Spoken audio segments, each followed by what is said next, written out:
The morning of my wedding, I stood in the parking lot of St. Michael's Church in a white dress that had taken me 4 months to pay off, and I checked my phone one last time. Nothing. No, on our way. No, running late. No, we love you, see you soon. Just the last message my mother had sent 3 days earlier. This is your choice. Don't expect us to celebrate a mistake. I put my phone face down in my bridal bag, handed it to my maid of honor, and told her to hold it until the reception. Then I walked through those double oak doors alone. I want you to understand what that looks like. Every head in the pews turned. The organist was mid-song. My fiancé Daniel was standing at the altar with his hands clasped and his eyes already red, and when he saw me, just me, no father, no mother, nobody on my side of that aisle, his jaw tightened in a way that told me he was holding himself together for my sake. His entire family was there, his mother, his 3 brothers, his aunts from Ohio who had driven 11 hours, his college roommates who had flown in from Portland. My side of the church had 4 people.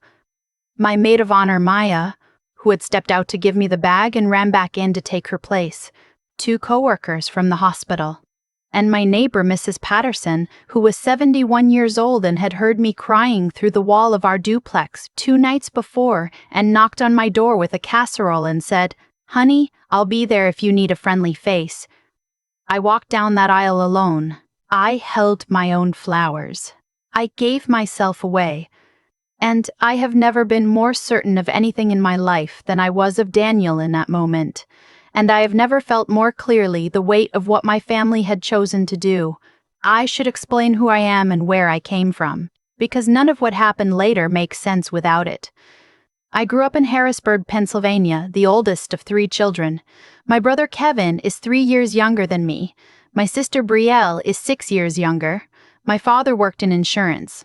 My mother ran the household and volunteered at our church and was the kind of woman who knew everyone's business in a 5-mile radius and made sure everyone knew she knew. My father's name is Robert, and for most of my childhood, Robert was the gravitational center of our family, not in a warm way, in a physics way. Everything orbited him. Dinner was at 6 because he arrived at 6. Vacations were where he wanted to go.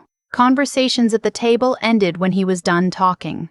My mother enforced his preferences even when he wasn't in the room. She was the deputy, he was the authority. And the authority's primary belief about his oldest daughter was that she was an extension of him, a reflection of his choices, his reputation, his legacy, not a separate person with her own mind. I figured this out at 17 when I told him I wanted to study nursing instead of business. He sat across the kitchen table from me and looked at me the way you look at a contractor who has just told you the renovation will cost twice what they quoted. "You'll study business," he said. "You'll work with me." "That's the plan." "That's your plan," I said. "I want to take care of people." He didn't raise his voice. He never needed to. He just said, "Then you'll do it on your own dime," and left the table. He didn't speak to me directly for 11 days. Not a word. He'd ask my mother to pass things at dinner that I was sitting right next to. He responded to things I said to him by answering my mother. It was the most efficient punishment I have ever experienced, because it wasn't angry, it was dismissive. It communicated clearly, "You are not real to me when you disobey." I applied for every scholarship I could find. I took out loans. I enrolled in the nursing program at Penn State, and I worked 20 hours a week at a grocery store for the first 2 years to cover what the aide didn't. My father did not attend my graduation. My mother came alone, stood next to me for 2 photos, and was home by dinner. I want to be clear that I still loved them. That's the part that people who haven't lived this don't always understand. The love doesn't go away just because the relationship is painful. I spent years believing that if I was just successful enough, just good enough, just patient enough, something would shift. He would see me. She would choose me over him, at least once. I moved to Philadelphia after graduation. I took a position in the ICU at Jefferson Hospital. I was 23 years old, making more money than I'd ever had, working the hardest I'd ever worked, and calling home every Sunday like clockwork because I still believed in the possibility of something different. That's when I met Daniel. He came in as a patient. Nothing dramatic. A laceration from a kitchen accident that needed stitches, not even my patient officially. Just someone I walked past in the hallway who made a comment about the terrible ceiling tiles and made me laugh out loud at 11 o'clock at night in the middle of a 12-hour shift. We talked for 40 minutes before I remembered I had somewhere to be. He asked for my number while the discharge nurse was still printing his paperwork. Daniel is a high school history teacher. He coaches the debate team. He makes elaborate weekend breakfasts and considers it a personal failure if there are fewer than 4 components on the plate. He is the most genuinely kind person I have ever met. Not in a passive way, in an active, intentional way. The kind that costs something. My father did not like him. When I brought Daniel home for the first time at Thanksgiving, my father shook his hand, asked him 3 questions about his salary, his career trajectory, and whether he owned property, and then spent the rest of the meal talking about my brother Kevin's new job at a financial firm in Pittsburgh. Daniel sat through it graciously. On the drive home, he said, "So that's what you've been navigating," and reached across and put his hand over mine and didn't say anything else, and that was exactly the right thing. Over the next 2 years, my father made his feelings known in the way he always did. Not through argument, through temperature. He ran cold on Daniel, polite but glacial. Conversations about our relationship went through my mother, who relayed his position.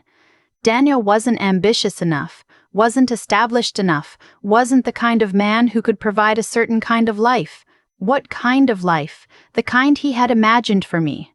The kind that, not coincidentally, would have kept me closer to home, closer to his orbit, more legible to him. My mother's position was softer but the same in substance.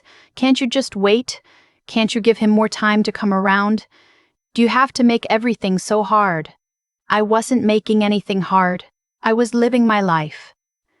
Daniel proposed on a Tuesday in our apartment kitchen. No grand gesture, just him across the table with his grandmother's ring and the most serious expression I'd ever seen on him, saying he'd been trying to find the perfect moment for 4 months and had finally accepted that every moment with me felt perfect, so he might as well just do it now. I called home that same night. My mother said, "Oh." A long pause. Then, "Have you thought about whether this is really what you want?" I said, "Mom, he just proposed." I said, "Yes, I'm just saying there's no rush, you're young." I was 28, my father got on the phone. He said, "If you do this, you're doing it without our blessing." Not angry, factual. The way you'd relay a weather report. I said, "I hope you'll reconsider." I meant it, he said. "I won't." We set the date for 14 months out.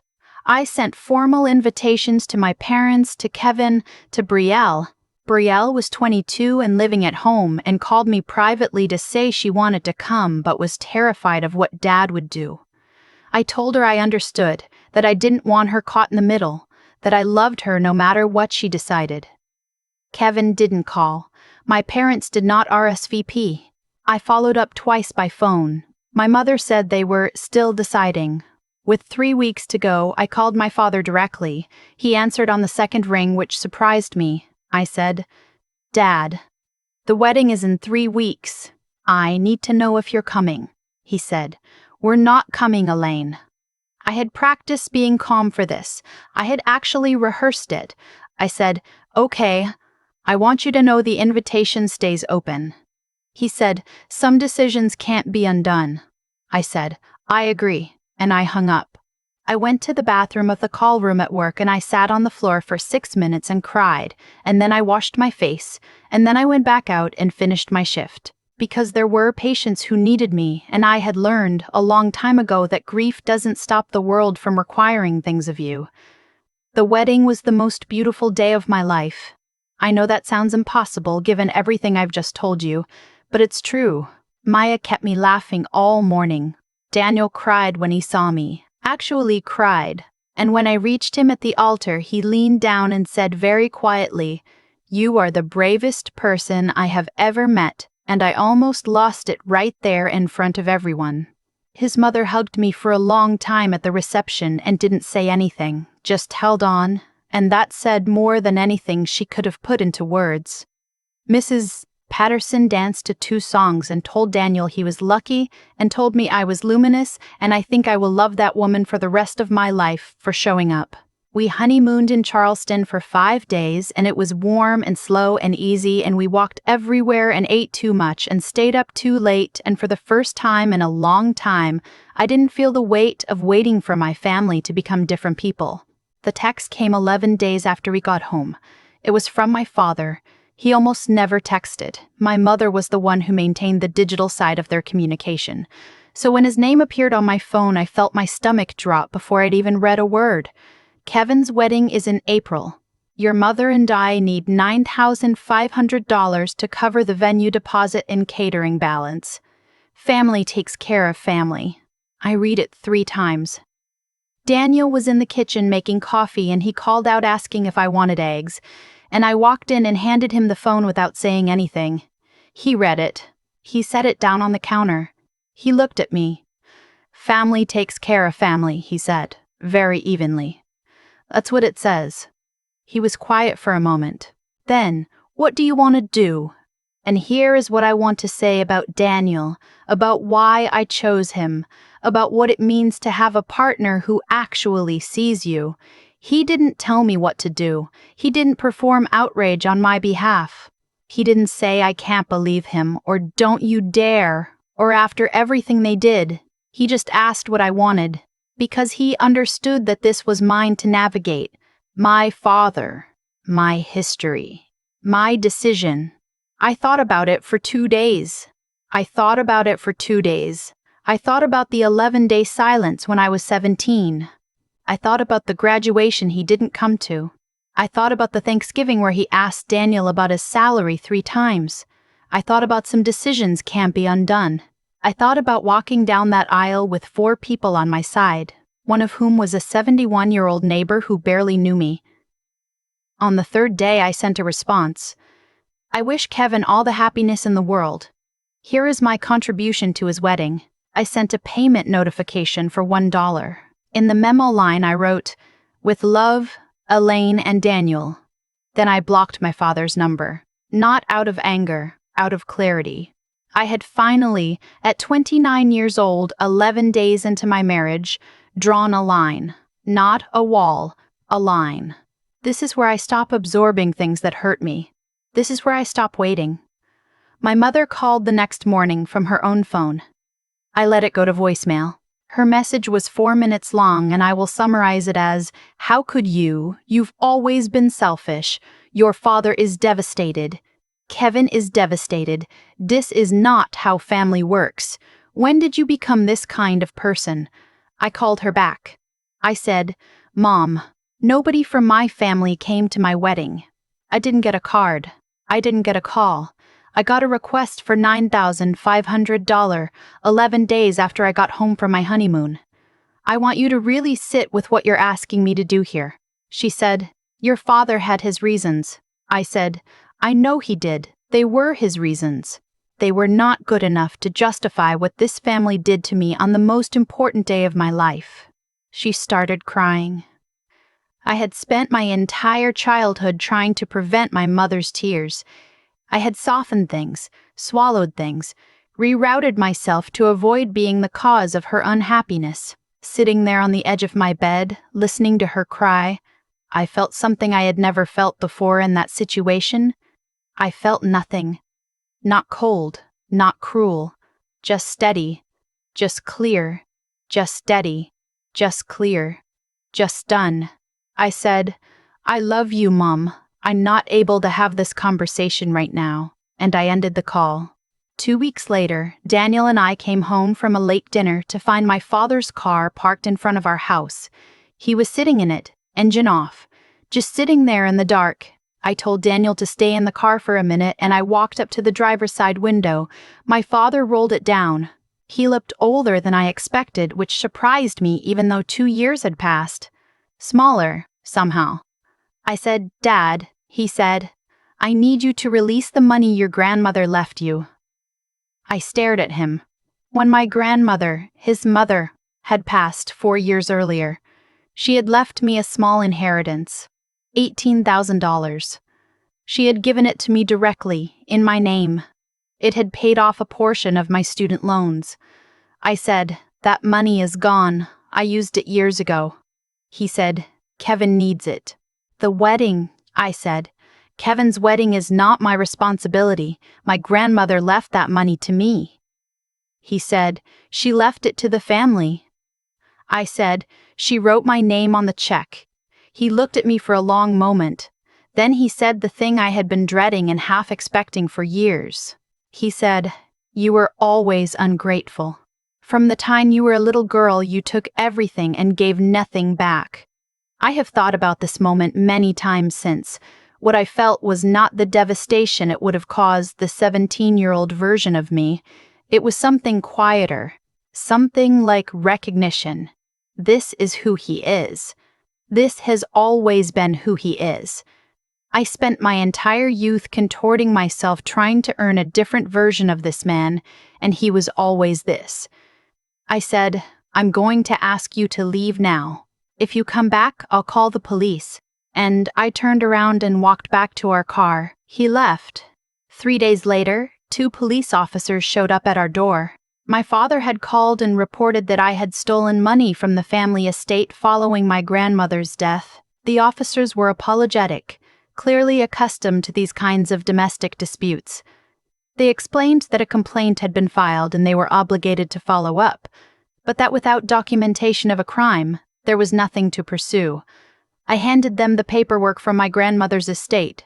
I had it because I keep all financial documents in a fireproof box in our closet, a habit from nursing school when I learned that the absence of documentation is always someone else's advantage. The check had been written to me. The account had been in my name. There was nothing to investigate. One of the officers looked at the file and then looked at me and said gently, "I'm sorry for what you're dealing with." I thanked him. I closed the door. I sat down on the kitchen floor, not because I was devastated, but because my legs were shaking and I needed a moment. And Daniel sat down next to me and we stayed there on the floor together for a while without saying much. He said, "What do you need?" I said, "I need this to be over." He said, "It is. You just have to let it be." After that, I stopped waiting. I stopped the Sunday calls. I stopped leaving doors open that were only being used to let cold air in. I sent a letter, actual paper, actual envelope, to my parents and Kevin and Brielle. It was 1 page. It said that I loved them, that I was not willing to accept the way I had been treated, and that I would be available to them if and when they were ready to approach our relationship with basic respect. Until then, I needed distance. I wished them nothing but well. Kevin got married in April. I was not invited. I didn't expect to be. Brielle called me 2 days after the wedding. She was crying. She said Kevin's wedding had been beautiful, and that everyone had asked about me and my dad had given a toast about family loyalty that made her feel sick. She said she was sorry she hadn't come to my wedding. She said she'd been scared. I told her I knew. I told her I didn't blame her. I told her she could always call me. She said, "Do you think it'll ever get better?" I said, "I don't know," but I stopped making my own life smaller waiting for it. 8 months passed, then 11, then 14. I got a call from my mother on a Thursday afternoon. Her voice sounded different. Smaller, without the edge she usually carried. She said my father was in the hospital. A cardiac event, significant. He was stable, but it had been serious, and the doctors were talking about what came next. I sat with how I felt about that for a moment. I want to be honest here, because I think honesty is the only thing that makes a story worth telling. What I felt was not relief, and it was not satisfaction. It was grief. The specific grief of loving someone who has never quite let you in, who has cost you things you can't fully calculate, and who is now suddenly mortal in a way that closes certain doors permanently. I drove to Harrisburg the next morning. My mother met me in the hospital lobby. She looked exhausted in a way that had nothing to do with sleep. She hugged me, and it was a real hug, not the careful kind, and she cried a little, and I held her. And for a few minutes, we were just a mother and daughter in a hospital lobby, stripped of all the years of negotiation and performance. She said, "He asked if you were coming." I said, "I'm here." My father was in the cardiac step-down unit. He looked small in the hospital bed the same way he'd looked small in his car outside my house, diminished from the figure I'd carried in my head for 30 years. He had tubes in his arm and a monitor clipping at his finger, and he was watching the door when I walked in. We looked at each other for a moment. He said, "You came." I said, "You're my father." It wasn't a reconciliation. I want to be careful about that. I don't believe in magical bedsides where years of damage dissolve because someone is finally vulnerable. My father did not apologize that day. He said he'd been thinking. He said he knew he wasn't easy. He said something about his own father that I'd never heard him say before, something that gave me a shape for where he came from, and I filed it away not as an excuse but as a context. I stayed for 3 hours. I held his hand once, briefly, while the nurse was adjusting something on his IV. He didn't pull away. When I got up to leave, he said, "The business with the police, that wasn't right." I said, "No, it wasn't." He nodded. He looked at the window. I said, "I'll come back on Sunday." He said, "Okay." I drove home in the dark with the radio off. Daniel was awake when I got in, reading in the living room. He looked up at me and waited. I said, "He's okay. It was hard. I'm glad I went." He said, "How do you feel?" I sat down next to him and thought about it honestly. "Like I did the right thing," I said, "and like the right thing is still complicated." He put his arm around me and I leaned against him and we sat there until I was ready to go to bed. My father spent 11 days in the hospital and then 6 weeks in cardiac rehab. I visited 3 more times. My mother called me every few days. Something had shifted. Not fixed, not erased, but shifted. The calls were gentler. She asked about Daniel by name. She asked about work. She listened to the answers. Kevin and I are not close. That may not change. I think he knows what happened was wrong, and I think he is not ready to say so, and I've decided I'm not waiting for him to get there before I let myself be okay. Brielle is in Philadelphia now. She got a job here last spring, and we have dinner on the second Sunday of every month. She is 24 and figuring herself out, and sometimes she asks me questions about how I decided what I was willing to accept and what I wasn't, and I try to answer honestly, which mostly means saying I didn't decide all at once. It was more like a long series of small moments where I chose myself instead of the approval that was never really coming anyway. I think about Mrs. Patterson sometimes. She moved to be closer to her daughter in Arizona about a year after the wedding. I have her address and I send a card at Christmas. She sends one back. Last year hers said, "I always knew you'd be just fine." I keep it on our refrigerator. What I know now that I didn't know at 17 or 23 or even 28 is this: you cannot love someone into seeing you. You can be patient, and you can be present, and you can be present, and you can try in every way you know how, and some people will still only see the version of you they need you to be. That is a loss. It is a real loss, and it deserves to be grieved. But it is not the end. I walked down that aisle by myself, and I married the right person, and I built the right life, and my father ran cold for years and called the police and said cruel things in a hospital parking lot, and then he was lying in a hospital bed asking if I was coming, and I went. Because that is who I am. Not because it erased what happened, but because I refused to let what happened make me into someone who doesn't show up. The morning after my father was discharged from rehab, he called me for the first time in 3 years. Not my mother. Him. He called from his own phone and he said my name, and then he said, "I'm glad you came." I said, "I know, Dad." A long pause. He said, "You turned out well." It wasn't everything. It wasn't even close to everything. But I held it carefully anyway, the way you hold something small and fragile and real. I said, Thank you. And I meant it.